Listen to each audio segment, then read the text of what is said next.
The rain hadn't stopped for 3 days. It soaked the streets of Seattle, making everything slick and gray, like the world itself had gone silent. Jack Monroe stood outside the black iron gates of the Kingston estate, collar up, gloved hand resting on the butt of his sidearm, watching. He'd been hired a week ago, brought on by the Kingston family after a string of disturbing letters had arrived for their daughter Elise. The letters weren't just threats. They were personal. Specific. The kind of chilling detail you could only know if you'd been watching her for a very long time. Jack had seen this before obsessive stalkers. But something about this felt off. More intelligent. Calculated. Jack wasn't the average bodyguard. Before private security, he'd spent 12 years in Army intelligence, embedded deep in places no maps marked. He wasn't hired for muscles, he was hired for instincts. And every instinct he had told him this job was more than it seemed. Elise Kingston was 22, the daughter of tech mogul Harrison Kingston, a billionaire whose innovations in surveillance software had made him one of the most powerful men in Silicon Valley. Elise had been in the spotlight since she was a child, media appearances, charity events, gala speeches. She was charming, beautiful, and carried herself like she didn't want any of it. Her smile never reached her eyes. Jack noticed that on the first day. Her mansion was more prison than palace. Cameras on every corner.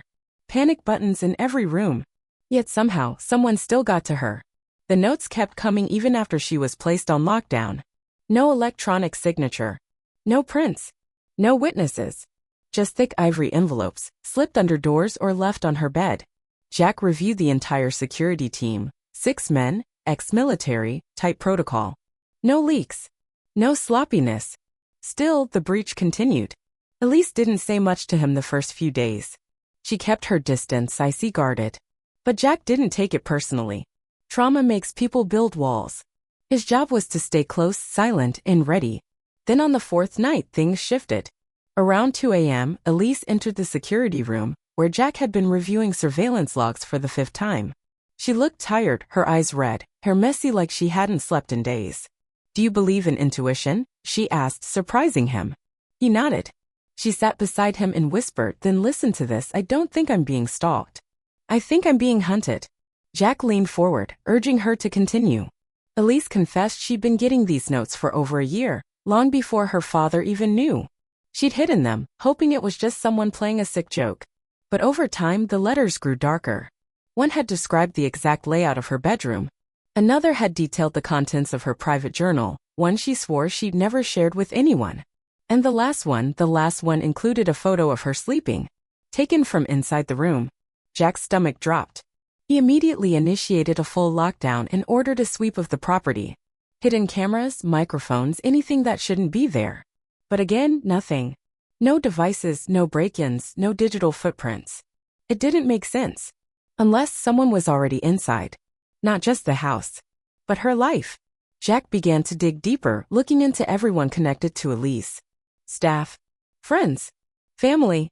He ran backgrounds, checked surveillance going back months. Then something odd stood out. One of Elise's old friends, a girl named Serena, had visited often but had disappeared from all photos and logs after a specific date 8 months ago. Elise claimed they drifted apart, nothing dramatic. But when Jack pulled traffic camera data from outside the estate, something no one thought to scrub, he found Serena's car parked near the estate just 2 nights ago. She'd never been buzzed in. Never registered. But she had been close. Jack tracked Serena down to a dingy apartment complex in Tacoma. She was skittish when he arrived, refused to open the door at first. But after flashing his credentials and showing her one of the threatening notes, her demeanor changed. She let him in and confessed everything. Serena had been manipulated.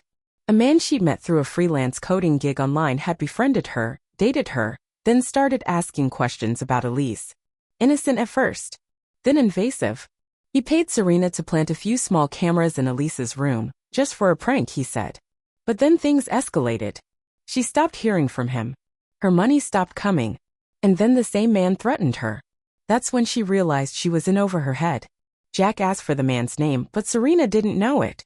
All she had was a burner phone with a single photo, grainy and unclear, but enough for facial recognition. Back at the Kingston estate, Jack ran the image. What came up changed everything. The man wasn't some random hacker. His name was Dominic Vale. Former NSA. Brilliant. Disavowed. Wanted in 3 countries for cyber terrorism and conspiracy. But here's where it got personal. Dominic had once worked for Harrison Kingston. Years ago, he helped develop the original version of Kingston's surveillance algorithm. But Harrison had fired him, taken credit, and left him with nothing. Vale vanished. Now he was back. And Jack had a sinking suspicion this wasn't about Elise. This was about revenge. Jack confronted Harrison, who denied any connection. But Jack could tell the old man was hiding something.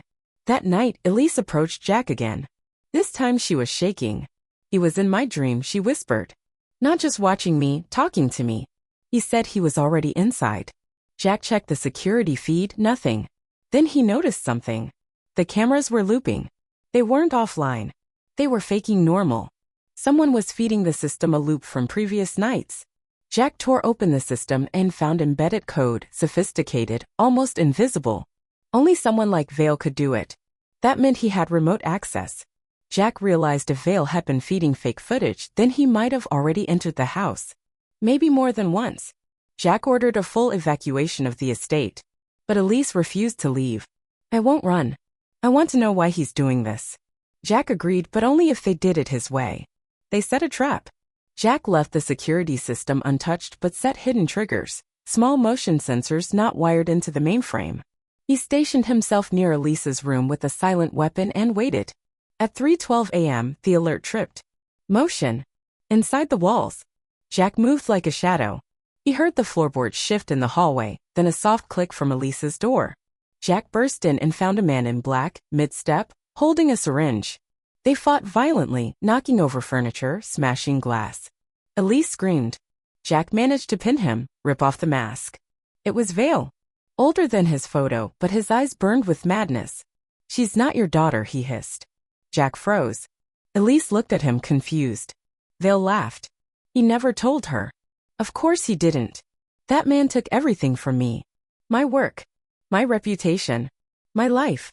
And now my child." Elise's face drained of color. "What is he talking about?" Jack looked from Vale to Elise and knew it was true.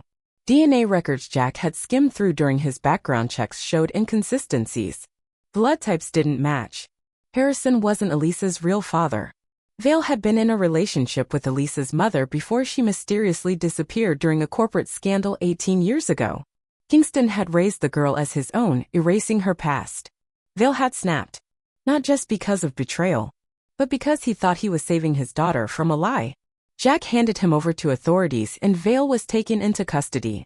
But the damage had already been done. Elise confronted Harrison the next day. He confessed. Her mother had died under suspicious circumstances, and to protect her from Vale's paranoia and instability, Harrison had legally adopted her. But whether it was protection or control, Elise could no longer tell. She left the estate that same week. Moved to a small town under a new name. Jack stayed on for a while, helping her transition, protecting her from the media storm that followed once the truth leaked. But something between them changed. Jack had always been a shadow, a shield. But now Elise looked at him differently. Like someone she could trust not just with her life, but with the truth. Months passed. One evening, as the sun dipped low over the hills, Elise turned to Jack and said, "You were hired to protect me, but when this happened, you gave me something more. You gave me back who I really am." Jack didn't answer. He didn't need to. Sometimes protection means more than blocking a bullet. Sometimes it means helping someone rebuild after everything they thought was true falls apart. In the end, Jack didn't just protect her from Vale. He protected her from a life built on lies. And that made all the difference.